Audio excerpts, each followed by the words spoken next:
พี่น้องภาวะเศรษฐกิจซุมื้อนี้บ่ค่อยดีปานใดบ่อยสิได้ใช้หมอลำใจเกินร้อยก็เลยออกมาโพสต์เตือนน้องๆเตือนศิลปินหมอลำทั้งหลายเราโพสต์ว่าจังซี่ล่ะไม่ถึงกับตุยแต่บอกเลยว่าสถานการณ์เศรษฐกิจหน้าเวทีทุกวันนี้ไม่เหมือนเดิมหุ้นตกเด้อเตือนน้องๆระวังการใช้จ่ายอย่าคาดหวังกับรางวัลหน้าเวทีนะครับพะนะว่านะ อย่าคาดหวังกับรางวัลหน้าเวทีเศรษฐกิจมันบ่ดี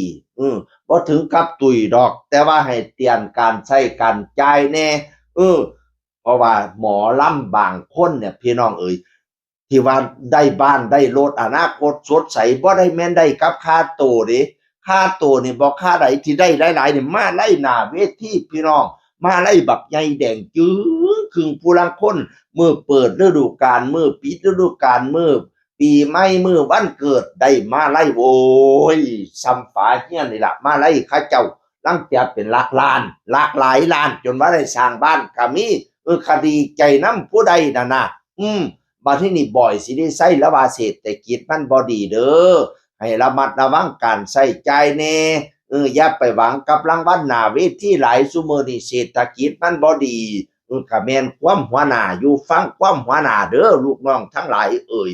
เพิ่นเตียนกับฟังเพิ่นเป็นผู้มีประสบการณ์มาก่อนแม่นอีหลีแล้วเนาะแต่กี้น่ะโอ้ยสายปีนี่ก็ปีคักพี่น้องมาลัยเดี๋ยวโตๆศิลปินแต่ละคนบ่ให้น้อยหน้าน้อยตากันเขาเจ้ามีด้อมฮักเด้ลูกเจ้าได้อันใหญ่ลูกข่อยก็ได้อันใหญ่ฮักแกล้งกันพี่น้องเอ่ยบัดทีนี้มันเศรษฐกิจบ่ดีติแล้วก็เห็นมันเริ่มหงอยเริ่มเหงาไปแล้วก็เลยออกมาเตือนน้องๆซั่นแล้วอันละตามความหัวหน้าเพิ่นเตือนมาเพิ่นเตือนน้องๆแล้วข้อยสิเตือนซุมเบิ่งเพิ่นเตือนหมอลำแล้วข้อยสิเตือนคนดูเด้อบัดนี้เด้อเตือนแม่ๆยกทั้งหลายพี่น้องเอ๋ยเคยได้ฟังบ่เพลงปล่อยไฟมาลัยพรนั่นน่ะหัวอกแม่ยกเฒ่าเอาสมหวนสมควรไทเฮาเจ้าข้อยก็ได้ผู้เพิ่นเศรษฐีมีมั่งเพิ่นติบไปเป็นหมื่นติบไปเป็น20,000 30,000อันนั้นผู้เพิ่นมีหลายแล้วผู้เพิ่นที่พร้อมที่สิให้อันไทเฮาเจ้าคอยนินหาเจ้ากินคำได้เล็กๆน้อยๆเนี่ยอย่าจุดไปปีปั่นเพิ่นเห็นบ่ปล่อยไฟแล้วว่าหัวอกแม่ยกเท่านั้นนะขายดินดอนต้นหญ้าขายนาขายให้ได้ไปปลอมให้พระเอกหมอลำบัดย่ำเท่ามาว่าซั่นโอ้ยบ่เหลือจักบาทใส่สินขาดดากไปยังเจ้าหมากอยู่หน้าเวทีจะพระเอกก็บ่มองพระรองก็บ่สนลูกเต้าเหลาดากเขาก็บ่เบิ่งบ่แย่งล่ะเนาะเจ้าไปให้หมอลำเบิดเจ้าก็ไปอยู่กับหมอลำเอามันพอน้ำพอดีผู้เพิ่นเป็นเศรษฐีมีมั่งเพิ่นติบเฮาก็ชื่นชมนำเพิ่นอันเฮานี่ให้เทื่อละ20บาท50บาทร้อยหนึ่งเขาก็ดีใจเป็นกำลังกำลังใจบ่หาแต่ปลอมให้เป็นพันเป็นหมื่นก็ได้เด้อเท่ามามันสิบ่มีหม้องเพิงพาอาศัย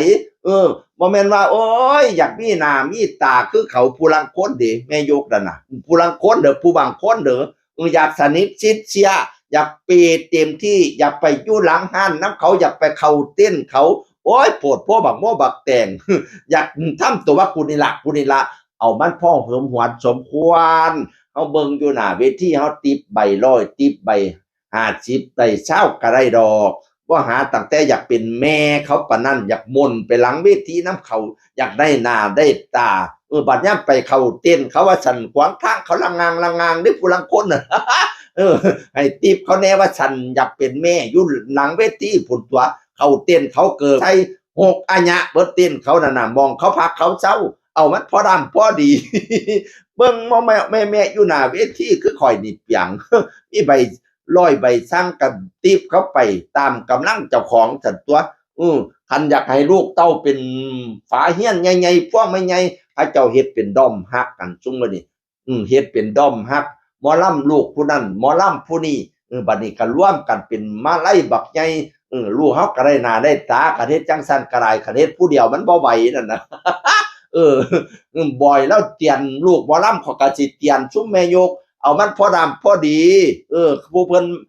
มังมีเศรษฐีเงินล้านเขาบ่เตียนเพิ่นดอกอันนั้นเพิ่นมีความสุขในการให้อันว่าไทเฮาเจ้าข่อยหาเช้ากินค่ำปล่อยไปเทื่อละ20เทื่อละ100อย่าไปทุ่มเขาปานนั้น มันสิคือปล่อยไฟมาไล่พ่อนหัวอกไม่ยกเท่ามาเราขายดินดอนต้นหญ้าป้อมให้เขาเบิดแล้วโอ้ยใจสินขาดดักเกี่ยวหมากอยู่หน้าเวทีจ้าพระเอกก็บ่มองพระรองก็บ่สนเตียนด้วยความรักและเป็นห่วงจากเสียงอื่นคนเก่ามาเว้าสู่ฟังสวัสดีครับสวัสดีครับ